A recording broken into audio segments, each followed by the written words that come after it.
Hi everyone, it's Carlton on YouTube channel. Welcome back to another video on my channel. Today's video be reviewing our round 4 win against the arch rivals Carlton. If you haven't seen Carlton Magpies, welcome, like, comment, share. If you're new to the channel, watch this for the first time, like, comment, share and subscribe. We have beaten the Blues by 17 points. 8-15-63 to 16-46. Now, we did it. We made it 5 wins ahead of the ledger.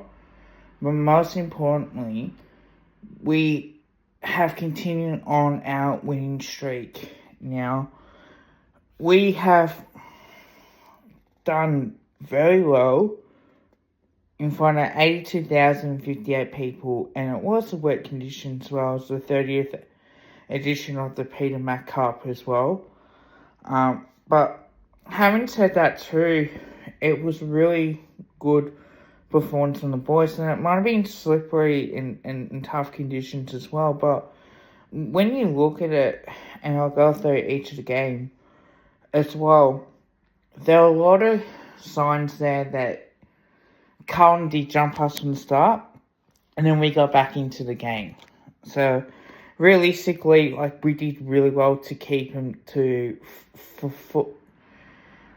about where we had him, especially in that first quarter, 3-5 to 3-2. And I thought if we can just keep that going, I thought that was pretty impressive myself. And to keep him, I think, goalless in that third quarter, and especially our second quarter, they only kicked one goal straight.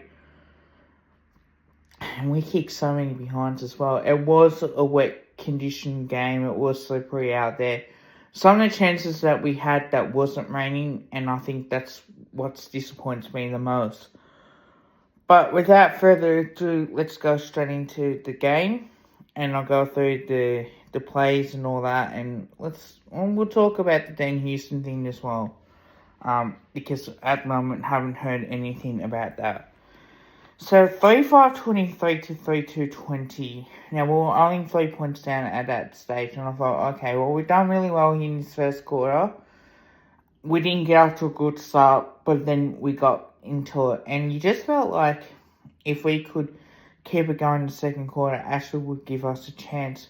Now, we kick 5 behinds to 1 straight 6. Now, I was saying as well to Collingwood fans as well, had we kicked some of these opportunities that we had, we probably would have been further in front. We probably should have been about 3-4 goals in front, and it really did take away the fact was that we missed some of the easy shots. McStay missed as well. That one probably a bit more of a tough angle. My check definitely should have kicked one directly in front. So you just thought the opportunities should have been there to kick, weren't. And we kick 4 goals, 6-30 to 1 behind. Now, that's probably the different story in the matchup, is that the fact was that we played our brand of football. We knew exactly what we needed to do, and it worked to our advantage. And we kick 1-2-8 compared to 2-4-16. So that just shows you the way that we were out to a big lead, and we really got the result out of that as well. And I thought that was pretty crucial as well. Alright, so let's go through the first quarter plays as well. So Fogarty missed, and then you had Nick Dacos miss, which probably could have kicked. Oliver Hollands kicked the goal. Charlie Kerner missed as well, a rush behind. So a rush behind, it doesn't really matter because anyone can rush it behind. Patrick Cripps kicked their second as well. And also the fact is that Brandon Maynard kicked his first goal, and Harry Perriman kicked the goal as well. Will White missed twice. John DeGoey kicked the goal. Charlie Kerner kicked the goal. That was a good goal that he kicked. And Tom DeConnie missed as well. I'm thinking, alright, we've done really well. Done what we need to do. If we can just come out and keep it going, no doubt we had the chance. Lipinski missed, probably should have kicked. Bob Hill missed, which was frustration. A rush behind. McStay missed. Bonnie Wycheck missed. That was one they probably could have kicked. There was a few opportunities that we had that we could have kicked that we didn't. George Hewitt missed as well. And that was going into half time. Obviously, thinking, alright, if we can just keep it going here, it definitely would work as well. Houston missed, probably could have kicked that, to be honest. Like, Jordan DeGoey kicked the goal. Lockie should kick the goal. Had a few chances to kick more as well. Darcy Moore missed. Tim Membry kicked the goal. Harry Perry missed again in his shot. Mychek missed and Membry missed as well. A rush behind. Lockie Schultz kicked his second goal. Bobby Hill missed as well, and that was going to 3-quarter time. I was thinking, okay, if we can come out in this last goal and kick a couple more goals, we can definitely put the foot on the throat. Again, Ned Long kicked a great banana goal as well. Mychek missed his third, unbelievable. Lockie Schultz missed. Probably could have kicked. Hewitt missed as well. Hollands kicked the goal. White missed his third behind. Jesse Mottler missed as well. Hewitt kicked his second goal. I think that one was a review. And Oliver Hollands missed, and he kicked 2 goals, 1 as well. So it's a fair few things that came out of it. I like how positive signs for me. I think our ball movement was just great. I think the way that we played was exciting. Our dare off halfback, the ability to take the game on. Again, it's great to see that we did that. Obviously, I got to give a couple plays that were positive. Darcy Cameron, 22 disposals, 33 hitouts, 6 marks as well. I thought he was probably sensational in the way that he went about it. And I think that he took 6 uncontested marks, but he took some really good instant marks as well. And he actually did work his butt off. He laid 5 tackles as well, 3 inside 50s as well. And centre bounces 10 since we're 14, but 91 ruck contests. And it was just great to see the way that he did play as well. And I definitely did like to see that.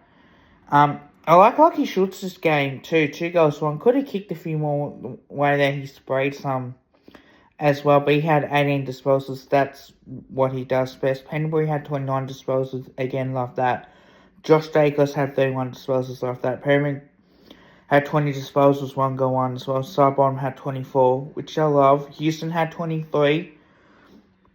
McSay had 10 hitouts, 9 disposals as well. Had a chance to kick a goal as well and miss. Lipinski, I thought, looked good. Definitely with 20 disposals and a point. They probably could have kicked. Darcy Moore, I thought he was great. 9 marks in the end. I'm pretty sure, because he had 17 disposals as well.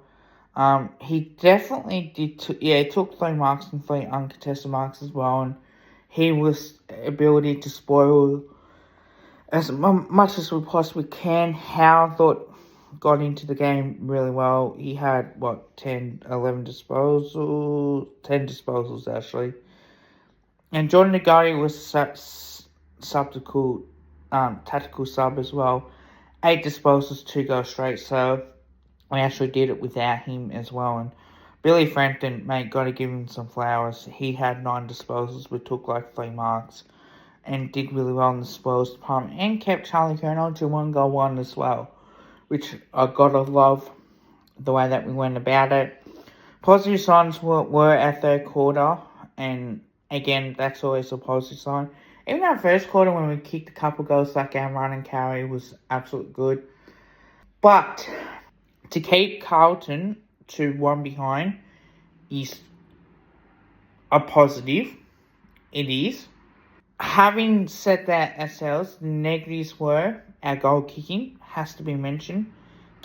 Kicking far behind us in the 2nd quarter, again, that is a negative. And it is a worrying signs as well. Now, we did win a fair bit of it too. Like our handball, we had more handballs and more inside 50s as well.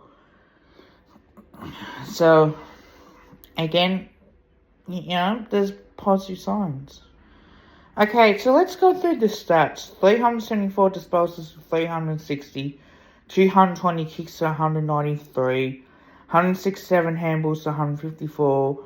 Inside 50s, 57 to 44 as well. 65% disposal efficiency for both teams. Goal efficiency 14% from 8 goals from 57 inside 50s to 13%, 6 goals from 44 inside 50s as well. Free kick count 24 to 15, so people can't complain about that. 43 to 38 in the hitouts, 47 to 38 in the clearances, which will dominate. Centre clearances 8 to 7, and stoppage clearances 39 to 31 as well. Contested possessions 147 to 142. 210 uncontested possessions to 204, 63 to 73 turnovers, intercept 73 to 62 as well. Timing possession 43% in the match to 36, 41% to 36% this quarter, and the last 10 minutes 35% to 17% as well. They had 93 marks, which is again a bit concerning that they were able to take so many marks to 68. 10 to 4 marks inside 15, contested marks 10 to 5 as well. Our biggest lead was 33 points, and theirs were 12. Now, 2 were rush and 1 was touch, so you take away that, definitely does make it a bit interesting. They had 1 rush as well. We missed 8 to the left, 3 to the right, 1 hit the post. They missed 3 to the left, 6 to the right as well. Tackling, I thought our tackles was good, 85 to 69, which was better. 18 to 11 tackles in the 450, 63 in the bounces, and also 53 to 31 1%ers as well. 64 in the interchange compared to 70 as well. Now, when I will say this for the how I rate this game out of 10. Look, I think this is a 7.5 out of 10 purely based on we were with Carlton throughout the whole game. And it certainly did felt like we were probably the most dominant in that third quarter when we got going. We did get stuck down on our Black White United mentioned it. On Price Hoodie's live stream that we got stuck down to their level, but were able to make sure that we had them held them at arm's length, that they weren't really going to try and win. And I got some goals in the end, which you pay one was touch and the other one, that was a goal. Yeah, it may look like over the line, but again, it is what it is on that.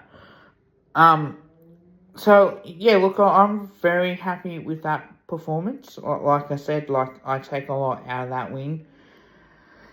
I am 8-0 since going to Carlton games. The last time we beat Carlton on a Thursday night was round 2 2021, and that was when, at the time where we were coming off a loss to the Western Bulldogs. They had a 4-goal loss to Richmond, and we won by 22 points. This game we won by 17 points as well.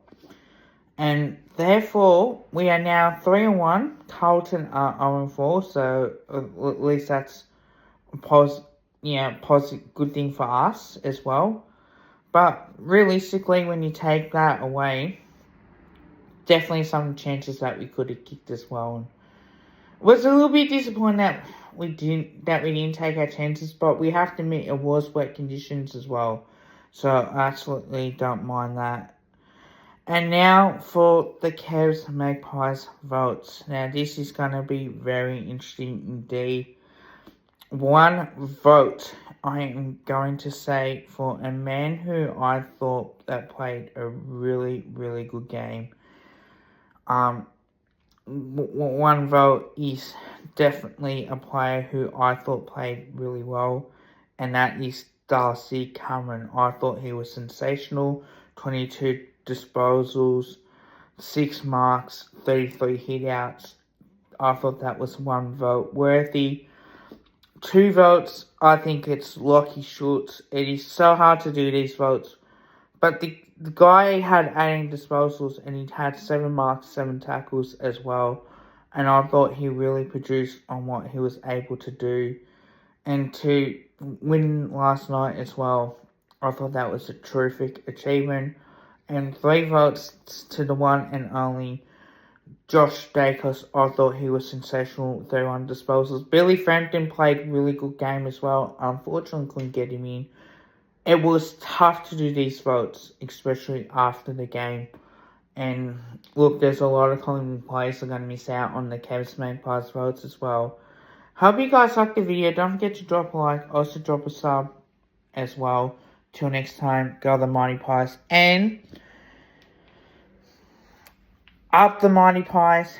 Shout out to Black and White United. If you guys haven't followed him, follow him on Insta. Subscribe to his channel as well. We'll be streaming Collingwood vs Sydney on Gather Round, and there'll be plenty of content for that. Until next time, bye for now.